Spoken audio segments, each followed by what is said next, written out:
அன்னையும் தந்தையுமாக வந்து அருள்வதுதானும் குலத்தொழிலோ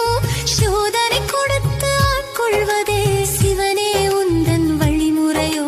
சிவனே உந்தன் வழிமுறையோ கையிலையில் ஆடிடும் சிவநடனம் சங்கரனே உன் அருள்மழையோ சக்திகள் பாதியாய் நின்றதுதான் ஹரசிவனே உன் சமத்துவமோ அன்னையும் தந்தையுமாக வந்து அருள்வதுதானும் குலத்தொழிலோ சோதனை கொடுத்து ஆட்கொள்வது சிவனே உந்தன் வழிமுறையோ சிவனே உந்தன் வழிமுறையோ கருணையில் பிறந்த அருளொளியை உன் கண்களில் கண்டேனே வானில் ஒளி வடிவாகிய பிறைமதியை உன் ஷடையினில் கண்டேனே ரௌத்ரம் தோன்றும் நெருப்பெனும் விழியை உன் நெற்றியில் கண்டேனே